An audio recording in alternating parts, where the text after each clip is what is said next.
Welcome to Rooted and Unwavering, a podcast and radio show which features leaders from all walks of life in conversations about courageous connectedness.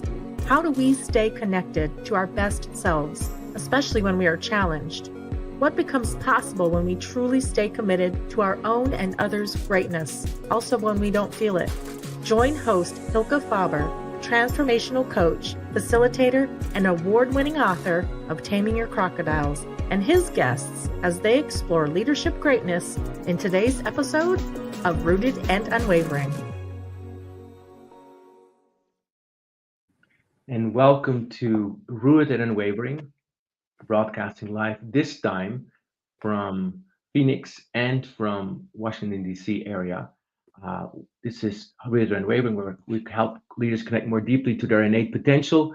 I'm here today with transformational coach Lori Brewer Collins, a friend who I've known for probably 15 years by now, maybe even more. Lori, how are you today? I'm just doing really well, and looking forward to our conversation, Hylke, as always.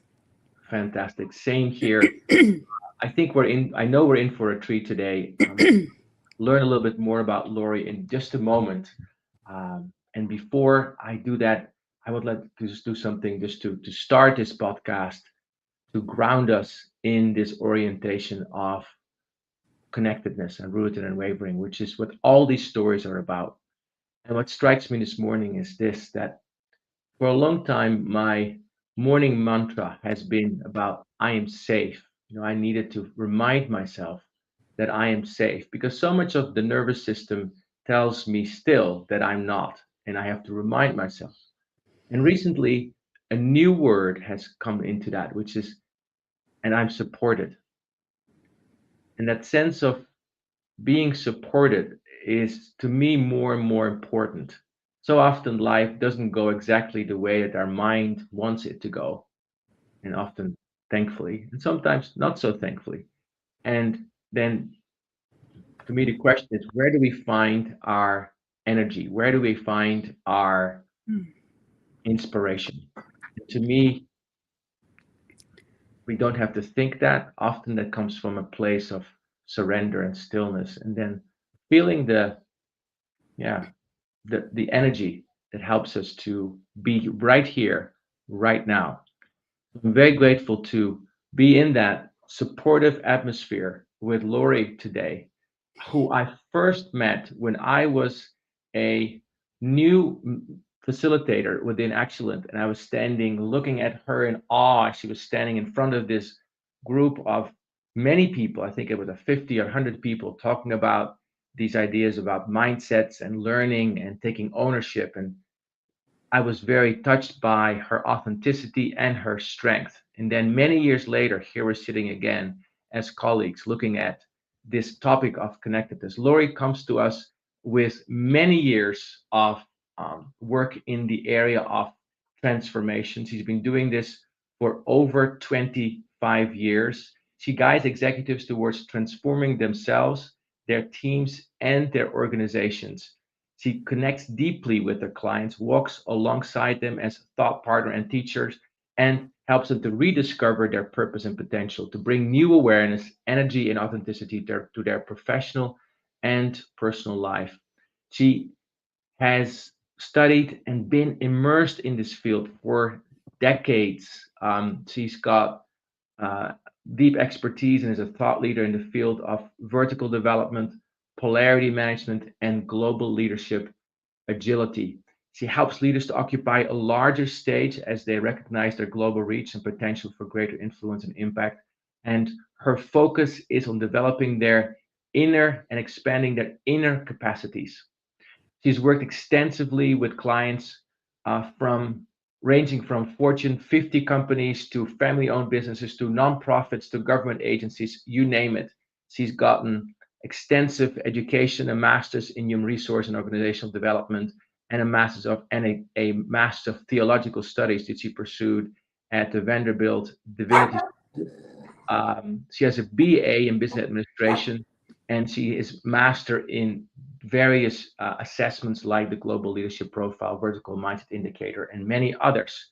Now, she's also the co-author of a new book, a chapter in that that's called The Vertical Path Developing Leadership Maturity Through Mindfulness.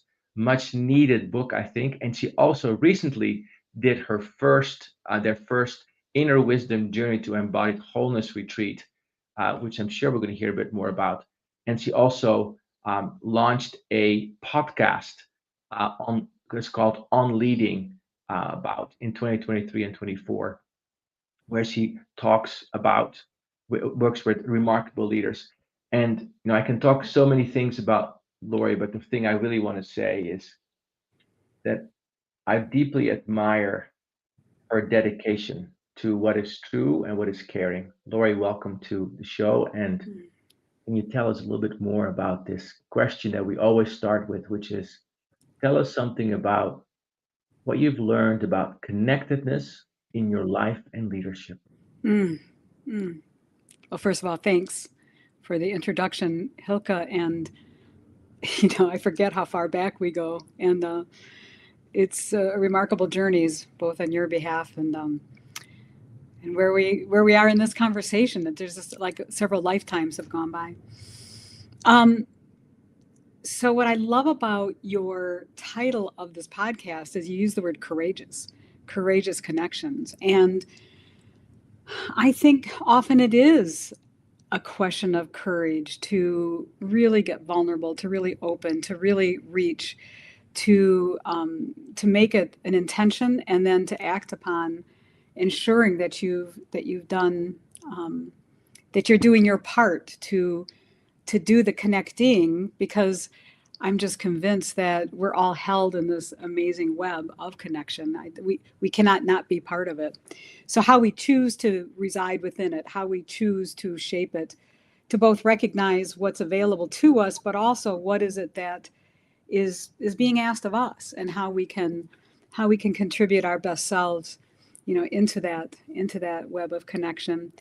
And it's just a truth, it just becomes a breathing in and a breathing out of importance. And for me, it underlies, it's the absolute foundation to mature leadership.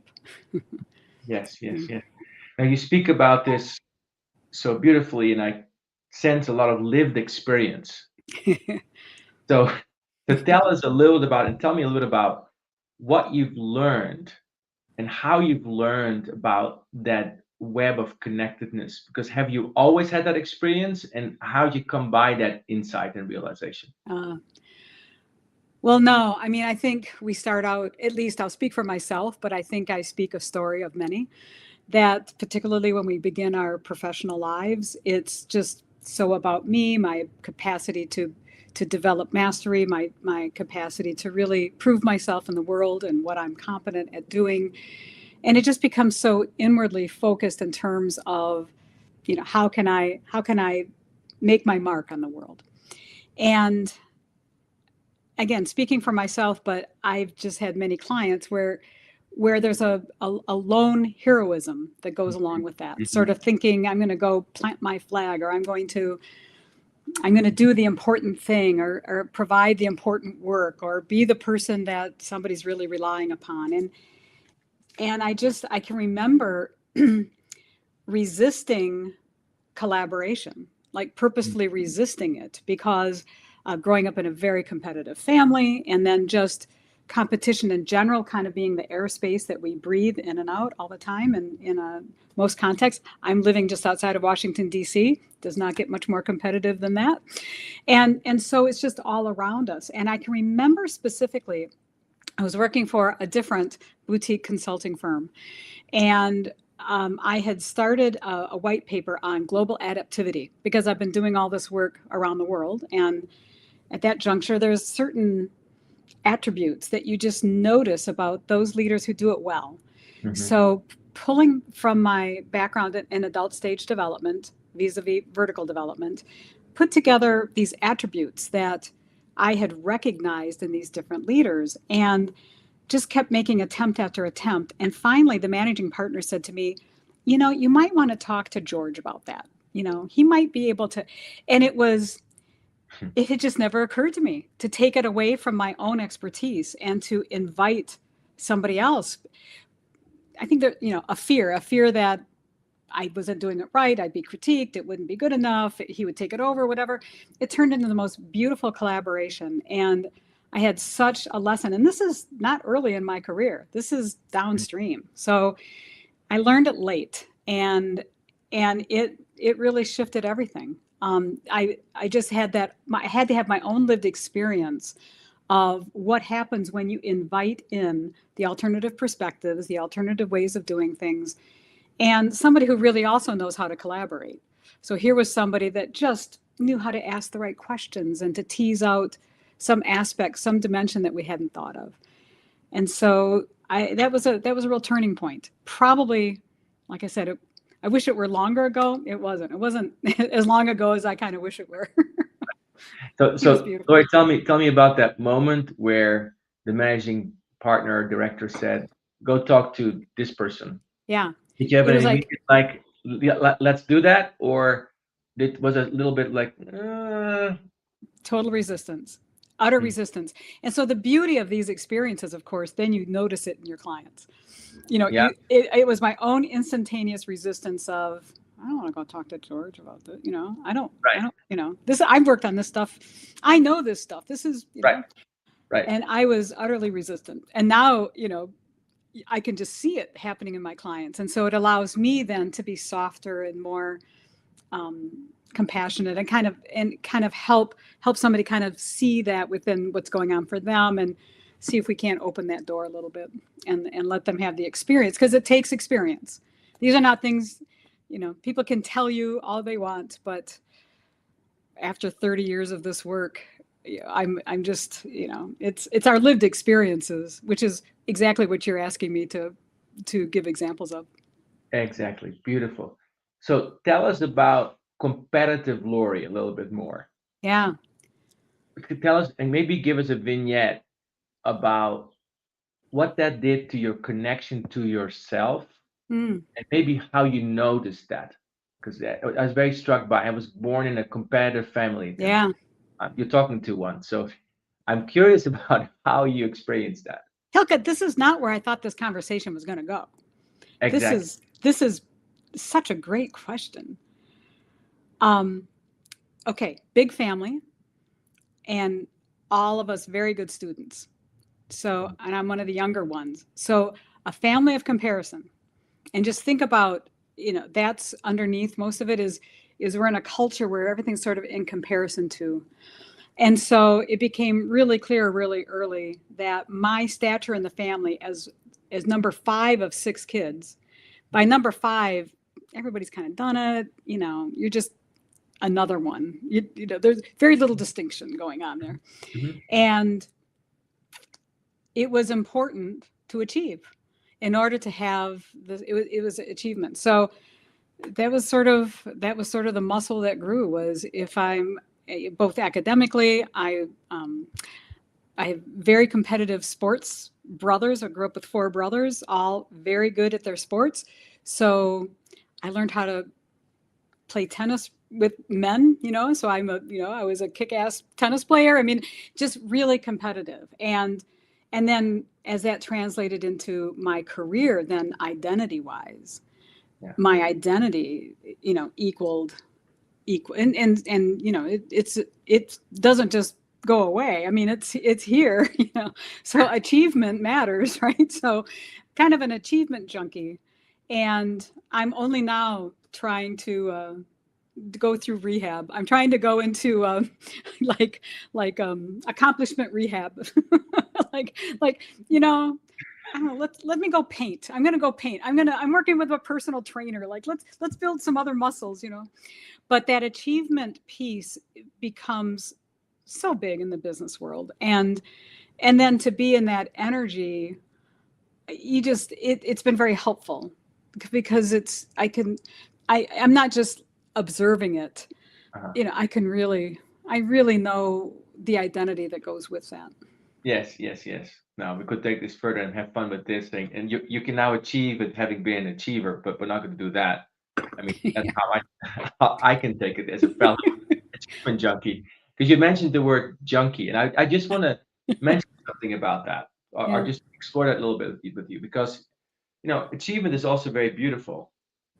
Thinking about the beautiful things you've achieved in your life and the exactly. people you've helped and Yeah. the beautiful things that get created. So tell us about the junkie part of that. Yeah. Well, I love that you are making that observation, because I'm grateful for those achievements, or I wouldn't be sitting in this chair at this point in my life. I kind of love my life. I'm not apologetic for, 'cause some of the crazy things I've done in service to achievement, or to doing those things. I think you just have to welcome, the pathway that got us here.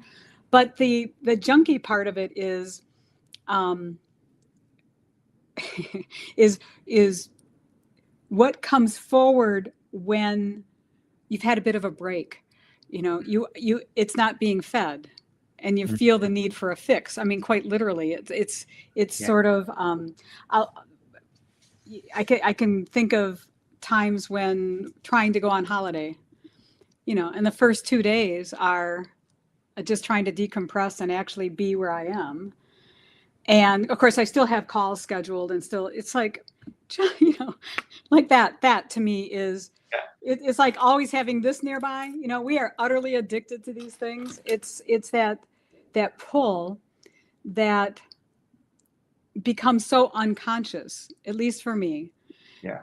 Don't even realize it until if I could break free of it long enough that now I can observe it. And I Yes. can Yes. observe the pull and make an actual choice. But it's not always been instantaneous. Holidays being my best example of when it comes up. I so resonate with this. I know this is about you, not about me at the moment, but I remember coming home from my business trip from the Netherlands last Friday, and I was going straight into a connecting weekend with my husband. The first day was a pretty disastrous, Yeah. 'cause, Where are you? are you here? Yeah. Hello, are you? Where's the attunement? What's happening here? Are we? And it's Yeah. so strange because our work is about attunement. Yeah. But that's the funny thing, because and I'm thinking about leaders. The work of leadership is about attunement Yeah. and being here in the moment, and yet there is a different energy that we are in when there's achievement part of that. There's an achievement oriented. Mm-hmm. Mm-hmm. So tell us about then what you discover, let's say on days 3, 4, 5 of the holidays about Lori. So Lori is actually a writer and an artist, as it turns out. And I knew that when I was 7 years old. And she tries to speak and she tries to come forward. So on day 3 or 4, Greek island, overlooking a gorgeous vista that includes the ocean and some mountains. And I have my little watercolor set, and I'll paint a little bit, and I'll turn to my journal and reconnect with that part of me that wants to be heard, and never left, and kind of thanks me for making space, making room for it. And I'm always so grateful afterwards that I took time, because I've got a series of really bad watercolor paintings of different places that Craig and I have been to, but they're all framed and in his office. They surround his office. And there's something very meaningful about that my husband finds this pull into that space that we had together, because I took the time to stop and to allow being where I really was. Yeah. To allow being where I really was. Yeah. Yeah. Where that pull is no longer overtaking, but it's a Mm-hmm. choice. Yeah. Yeah. Yeah. Yeah. But Hylke, it wasn't until recently that I have felt the tethers clipping more and more of the tethers. If I think in terms of maybe a cabled rope, and the choice to untether from that drive. Mhm. I, I, I've got a beautiful support system that comes from, I have a couple of very fabulous teachers. And so out of the small groups that come from those teaching. And I found myself telling one of this group of 4 of us, and I just said, I'm trying to make my life smaller.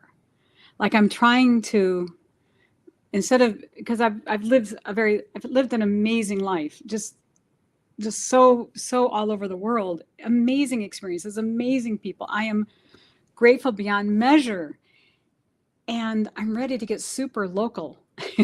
like I planted flowers this spring, and I am taking time to do so. There's sort of as I mature, as I go into this whatever is going on, whatever wave I'm on right now, whatever sea of my ocean, what bay I feel like I may be entering a bay that's a little calmer, and the water is just glimmering and inviting, and inviting, like the slowing down doesn't mean it, I still do the work, but being present to what really is deeply satisfying and the work that's truly calling me. Hmm. Yeah, so it's an interesting transition, actually. Yeah, I love the feathers and the cables and things, and I hear you not violently clipping them, but more like Mm-mm. with gratitude, looking at them like, oh, Mm-hmm. and then something else emerges that Yeah. is true for you now, and maybe more true about Lori. Yeah. Yes. Yes. Mhm. Yes. Mhm. That. Yeah, I can resonate with that. So Yeah. then, from that place where you're maybe in a calmer bay, how do you look at the world that we live in? Well, the world changes, doesn't it? The view does change. Um, so one of my teachers, Patrick Connor, is one of my teachers, and he uses a phrase, soft wonder, warm welcome. Mm. And so from the calmer bay, I'm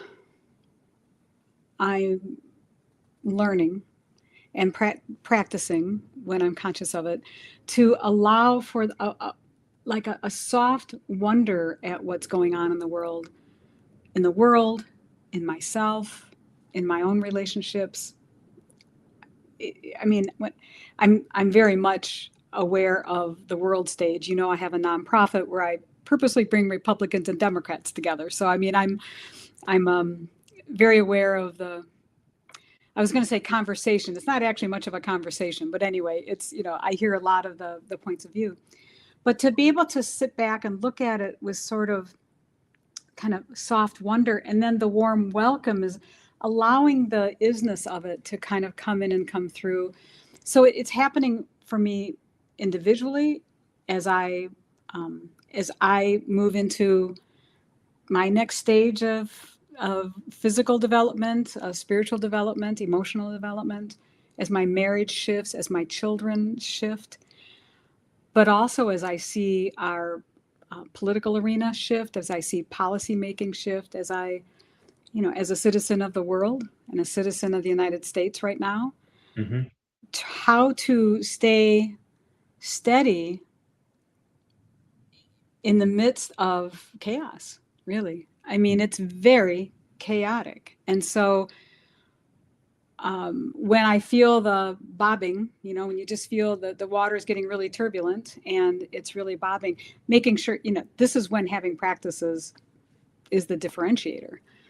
So Mm. how can I return to um, like a soft welcome, a warm welcome, a soft wonder of what's going on. And one of the things I have to remind myself is that we are in a much longer arc than we are aware of. So there's this moment of time, there's a kairos, there's a point of what's going on right here, right now. I feel compelled to be aware of what that is. I have opinions about it, but I'm also very open and allow for the multitude and the multiplicity of points of view. I mean, that's at the heart of my nonprofit too. But there seems to me there's always look for the little grain of truth. So when I'm in the Bay, it's like, look for the little grain of truth within me. What's more true about me that's wanting to come forward? What if I really just paid attention to something more true about me? What if I paid more attention to what's most true about you?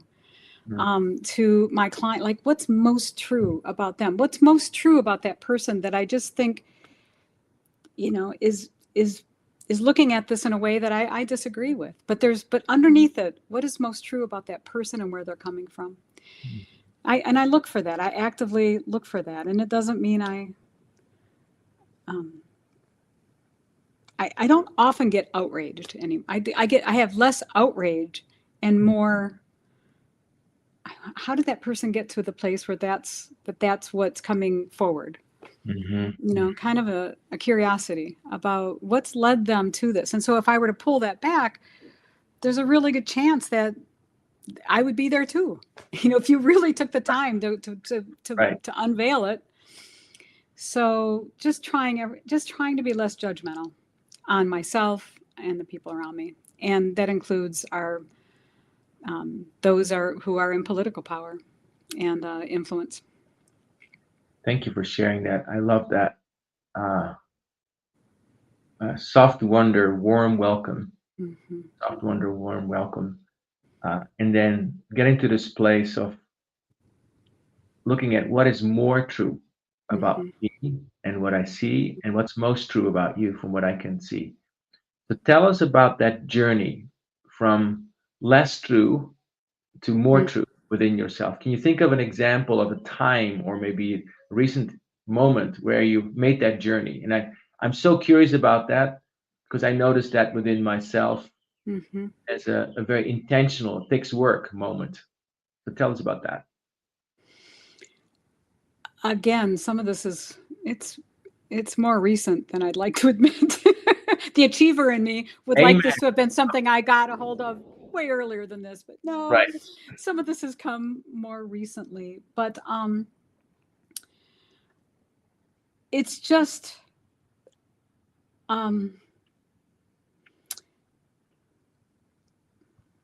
so life hands all of us many things. I had several things that handed me events that created great suffering. So deep suffering. And I'm convinced that in any tradition, any depth mystical tradition will tell you that it's out of the suffering that's where you find yourself, that's where the unveiling takes place.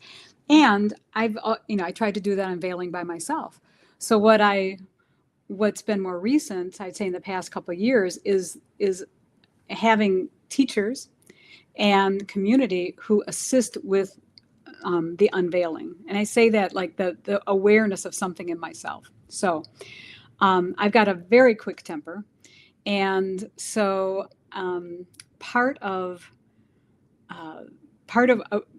more recent than I'd like to admit, I started to follow my anger, and it really frightened me. It's like, where it like comes so fast. Of course, it's almost exclusively directed at my husband, which is, the person that you love and adore the most. Like, why that is, I have no idea. So the person that is the most long-suffering and it will just be directed there. And so not that long ago, I had a conversation with him. I said, I'm trying to figure out where this is coming from. This instantaneous, this just, that and you just this big aha of, it has nothing to do with him. It just had nothing whatsoever to do with him. It's all about something that I can trace back to, ages 4 and 5 and things that occurred. And this is where trauma work comes in. And I wouldn't, in the overall scheme of things, we've all been traumatized. Some have had, there's some people that have had trauma that it's amazing that they can function today. So, but nonetheless, we all have something. And it was just that recognition that there was an unknown spot there was an unknown nugget of, there was a black spot right here. And it's been there, and it had come out in many ways. You think you're kind of on top of it here, here, and here, but oh, here was another layer. And I just received such a strong dose of awareness of that about myself, and then able to articulate it with him. And what came with it was a fear of this. And so that's where the soft wonder, like, okay, this is in me. This is okay. So like, kind of look at this. Where did that come from? And I can trace back to, a 4-year-old me, a 5-year-old me, and then the warm welcome. So just allow that in. Just allow that in. And it was that amazing experience of glitter. It's like you just feel it. It's like a crystal being. I'm thinking of a kidney stone. Like how they burst them, and so that they can. It's like that. Something kind of, something kind of sharp edged and hurtful, kind of being broken up and allowed then to dissolve. And there are more in there. I don't think that process ever stops. But that's, I don't know if that's descriptive enough for you, but that's something that happened quite recently. And I was able to connect the anger primarily with the fear, and how the nugget, the black nugget, really got bigger and took stronger shape and got more jaggedy when tragedy hit. And so it really, I didn't realize how much that was informing other things. I hope I'm not being too vague, but thank you for sharing, Lori. To me, no pun intended, it's crystal clear. and I love how open you are about that. And I think for many of us, I'm sure it's very relatable what you're saying, that we have these reactions to a person, often the people closest to us, where these things come up. So like our husband or wife or children or parents or whatever it is, friends, close colleagues. And we think it's about them. And then that's less true. And more true is when we start taking a step back and say, wait, this is all my own perception that's formed by something within me that's been there for ages. And so now it's time for me to look at that and not bash it away, but soft wonder, warm welcome, and hold it, because that's what that part needed anyway. We're going to take a short break. After the break, I want to explore more how in the moment we can make that journey, like without having to go all the way deep, because we don't conversation. Well, most of us don't have the wherewithal to do all that, what you just did. But it's like in those places where we're in the midst of it, we're like, oh, how do we go from less true to more true? We've been speaking with Lori Brewer Collins, transformational coach, pioneer, I would say, in this deep work of vertical development and transformation. See you after the break. You are listening to Rooted and Unwavering, presented by Growth Leaders Network, the leadership, team, and culture development company. If you would like to learn more about working on connectedness for yourself, your team, or organization, please contact Growth Leaders Network on LinkedIn. And now, back to the show.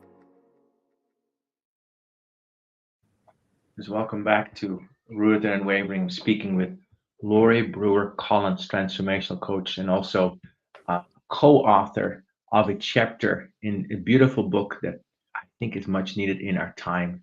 That's called The Vertical Path, Developing Leadership Maturity Through Mindfulness. So we've been talking about this journey from less true to more true.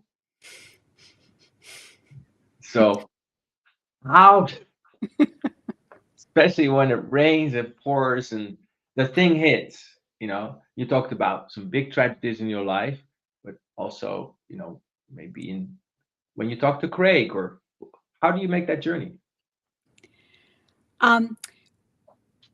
You let your ass get kicked. I mean, I am just, the awareness for, I had a relative look at me and say, "You've got an anger management issue." And it wasn't Craig. And it scared me because there was truth in it. So I think first, it's the part of the journey is that people are trying to let you know, life is trying to let you know. And so part of it is allowing and putting down the defenses long enough that you can take a look at that. And it really did scare me. And so I went on a bit of a journey. I'd like, let me find some help. So some coaches, some therapists and so forth, which was helpful. But then it was really, if you're up for it, because it takes courage, I think, to say, I want to go in there, take a look around. Because I mean, there are just doors and windows and places that they're closed for a reason. If we got all that awareness all at once, our human experience is so mysterious and so unendingly interesting, and just has wonders to show us. But having real guides and support to just begin the process of opening up some of those doors, and then just being gentle with yourself. It's such an old phrase that you have to have compassion for yourself before you can have compassion for others, because it's really easy to just have regret. And I was thinking, when I say that, it makes me think of me as an early manager inside an organization. Oh my God, I was just awful. I mean, I would have hated to work for somebody like me. Just hated it. I was horrific. Right. And I can just get kind of embarrassed by that. And that earlier version of myself. And then just noticing that, and then saying, yeah, that was the earlier version of yourself. That was absolutely required for anything to unfold and get you to a place of now. But I find that path of compassion difficult. I think we're very hard on ourselves. I know my clients are. They're just forever just so self-critical and so hard on themselves. And I feel like part of my job is to help them also engage with the compassionate side of looking at these things. Are they mistakes? Was that the wrong thing to do? Was that a decision that really? Let's just look at it from the larger arc, the larger perspective, the larger whole of who you are. I feel like that's something we don't get quite enough of those voices. The critic in the head has a big megaphone, but I'm not sure we get enough of the voices from the external world that says, go gentle with yourself. Why is that critic so alluring still? Yeah, good. I think that's a great question. Let's talk about it. I think part of it, I have no idea. I don't know what the answer is. This is my initial unfiltered opinion. But I think it goes along with the whole comparison culture. It's me. It's not just you. It's like you in comparison to a colleague, a schoolmate, a brother, a sister, a partner. I mean, I just think it's rarely just us kind of residing in us. It's in comparison to. Right. And I just think the critic is just always ready to say, that's not nearly as good as that one is, or if you really knew what you were doing, you would have said it this way, or that presentation would have been so much better if you had I just think there's a part of that allows for excellence. There's the competitive side that allows for excellence, right? And then there's a part that gets in the way, I think. And I don't know. I mean, is there a crossover? When does it cross over? I don't know. When I see uber competitiveness in more mature leaders, it seems to block them from connectedness, actually. I mean, the connectedness that as a leader, your whole job is relationships. I mean, the whole thing is about relationships. So, and so as you mature, I'm hoping that the being so comparing, to these quarterly earnings over there and that, that brand over there, what's going on over here, you start to be just more measured in what how you're speaking to yourself and to the people around you. So what do you feel in your body when you come from that more gentle,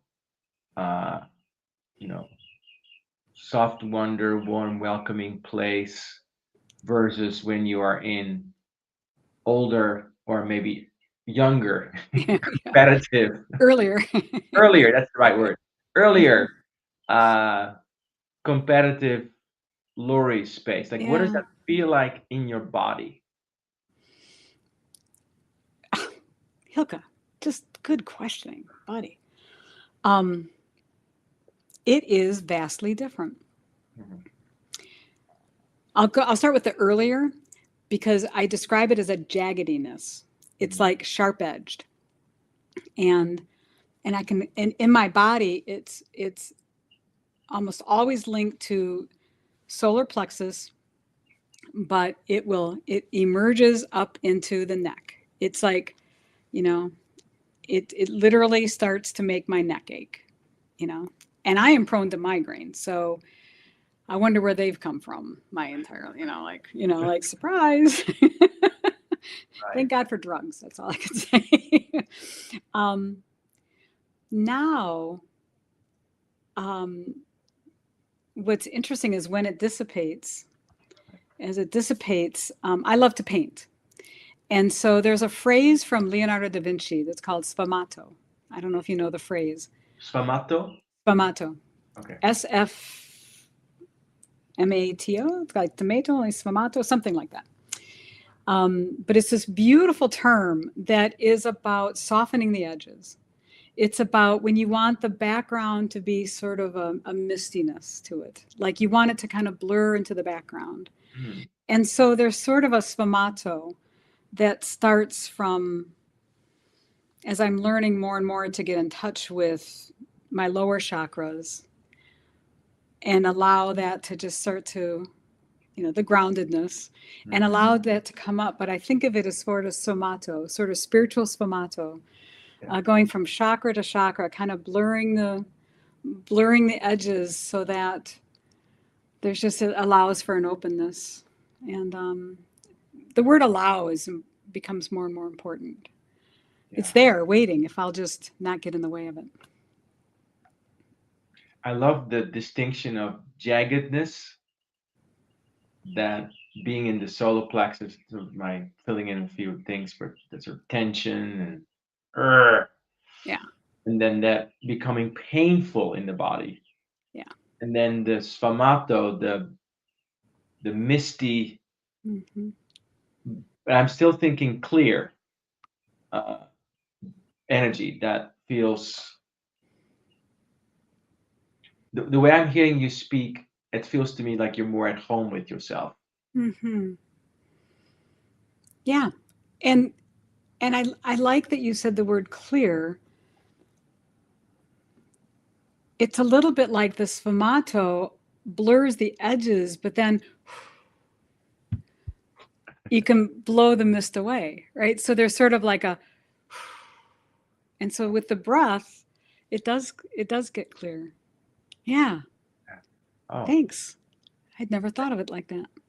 Thank you. That's great. Mm-hmm. That's great. I'm so happy you're enunciating that difference. Because if your mind's anything like mine, my mind has 1,000 excuses and then a million more about why I need to stay in competitive and worry and the edginess. Yeah. And then just going to the body, and the body doesn't lie. The body tells the truth very unadorned, and it says, okay, you're feeling stressed out.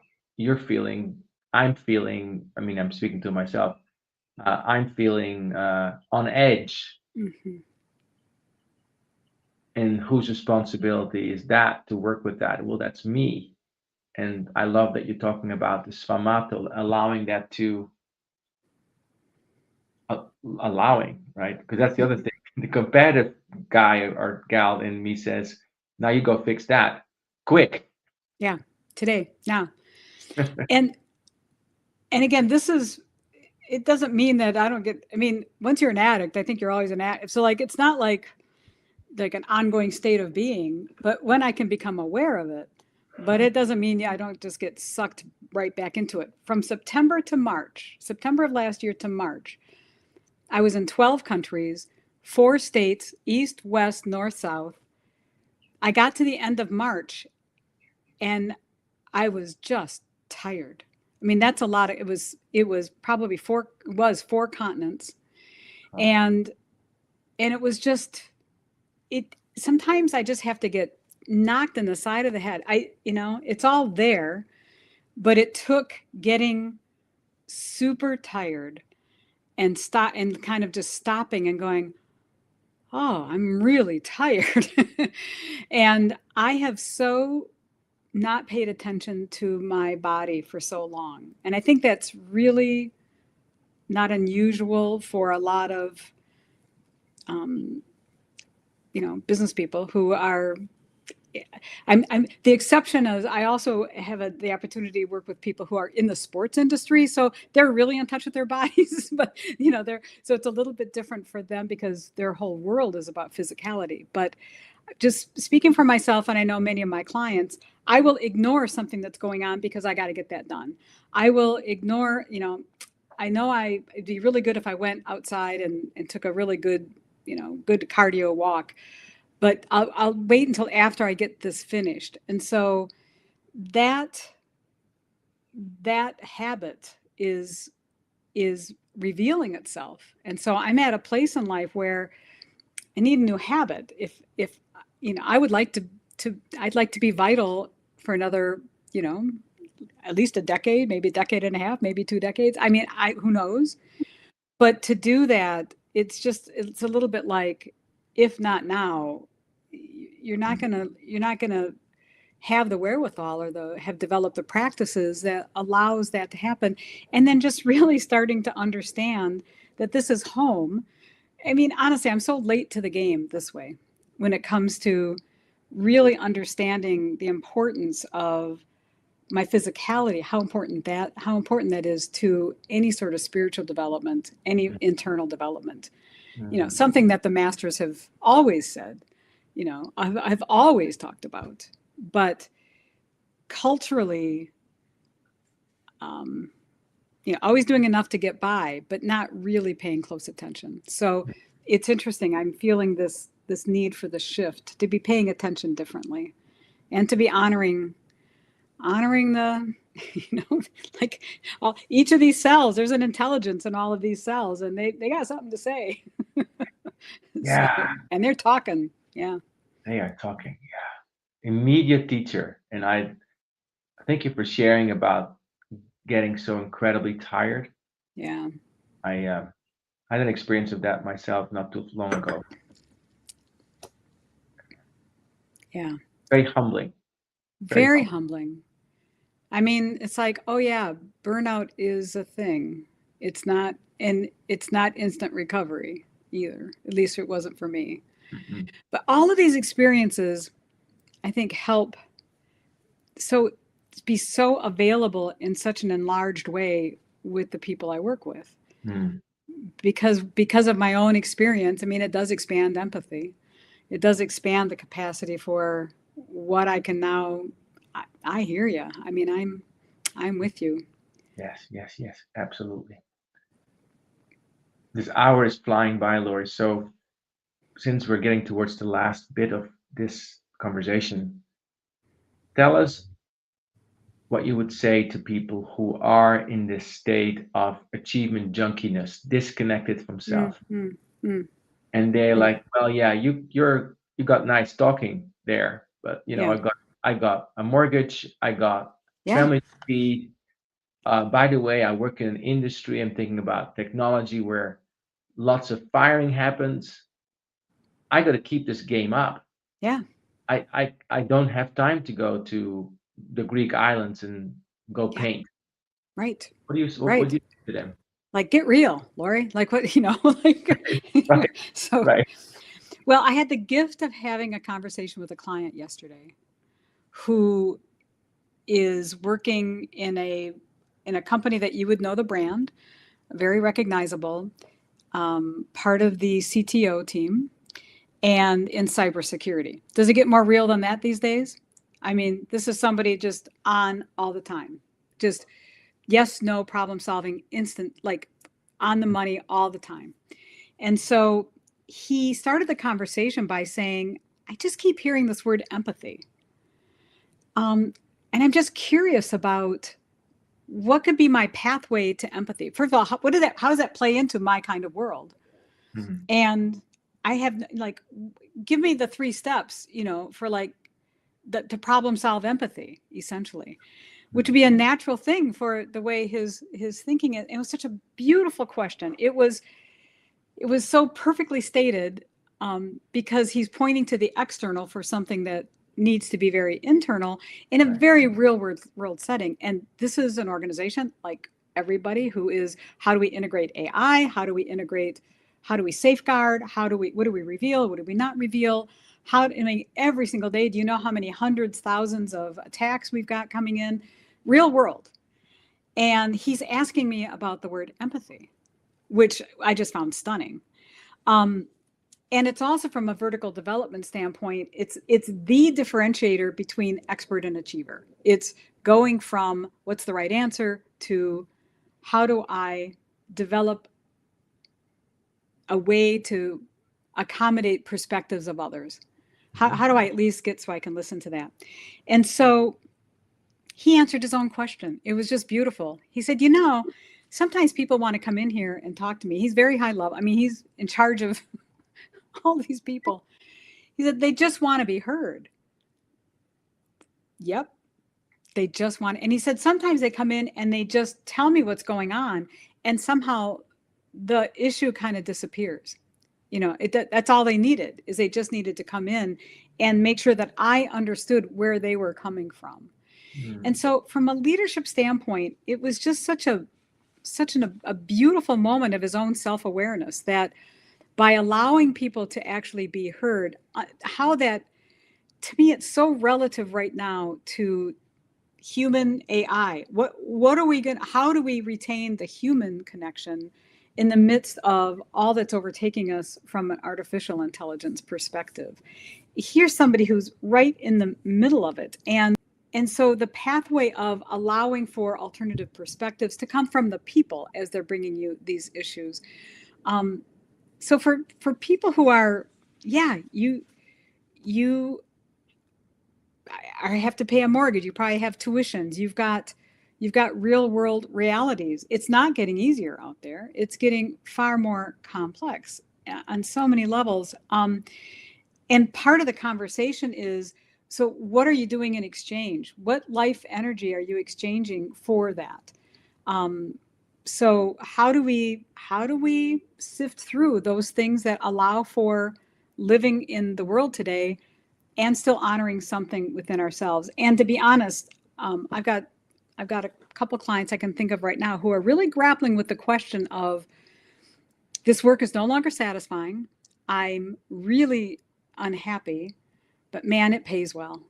And but I'm miserable every day.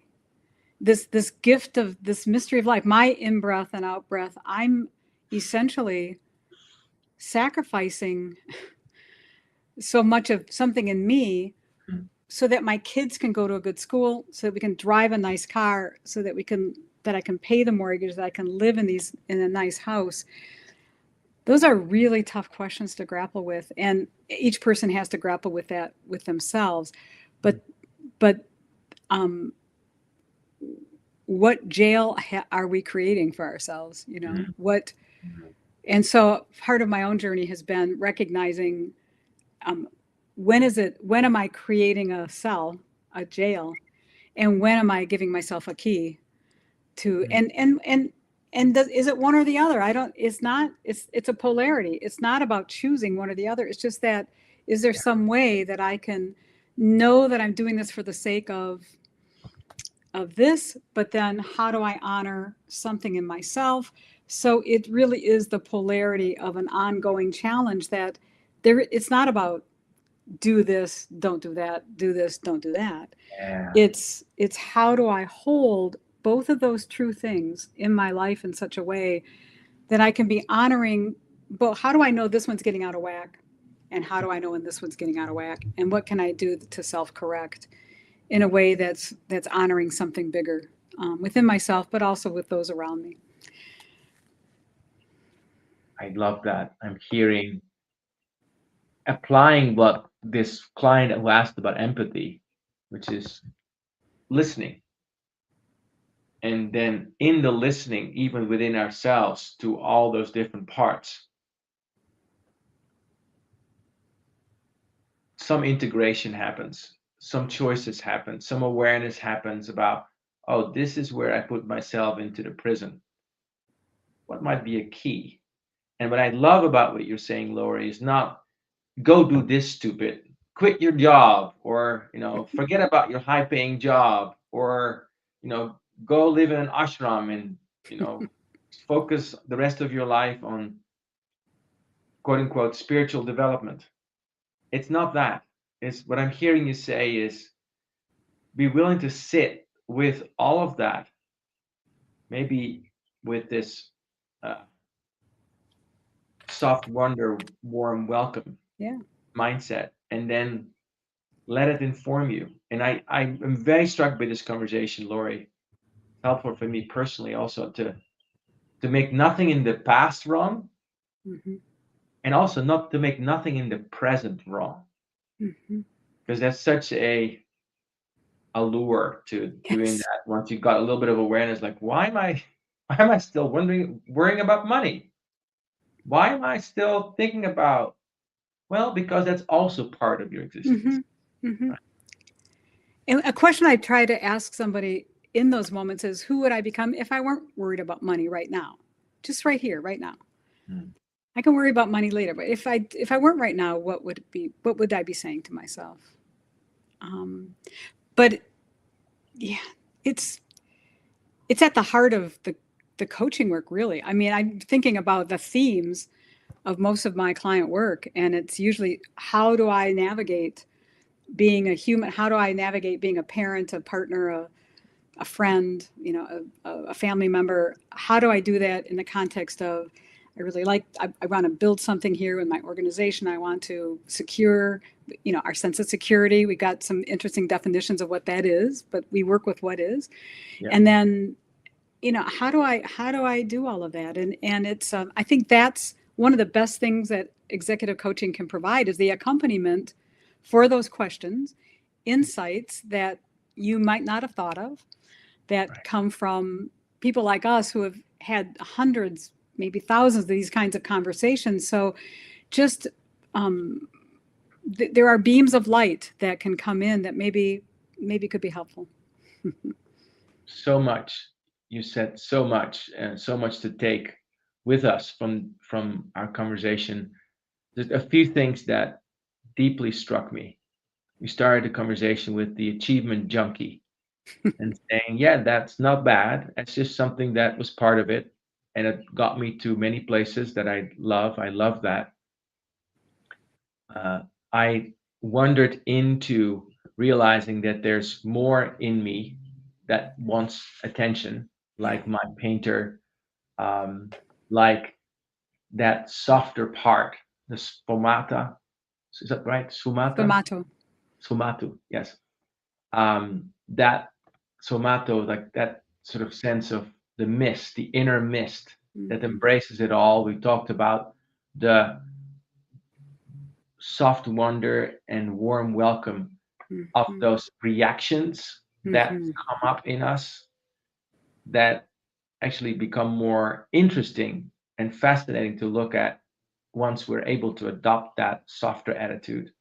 And then we talked about how there's no easy answers. is not easy, and it doesn't have to be.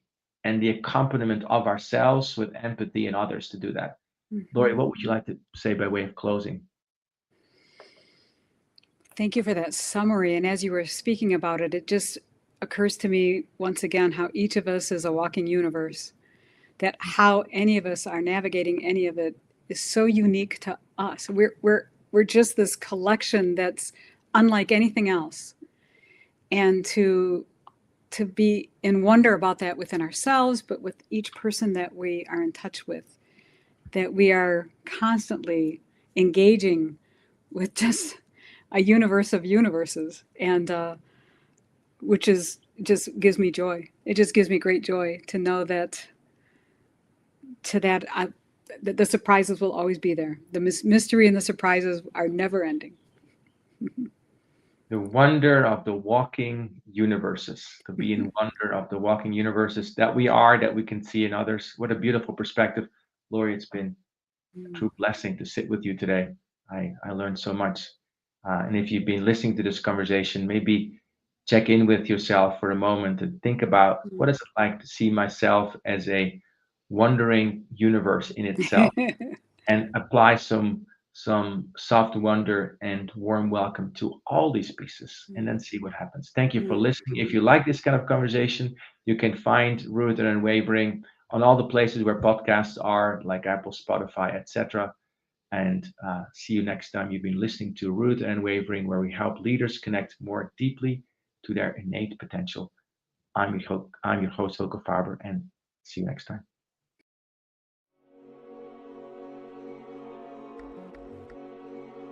Thank you for joining us in today's episode of Rooted and Unwavering, leadership conversations about courageous connectedness, presented by the leadership development company, Growth Leaders Network.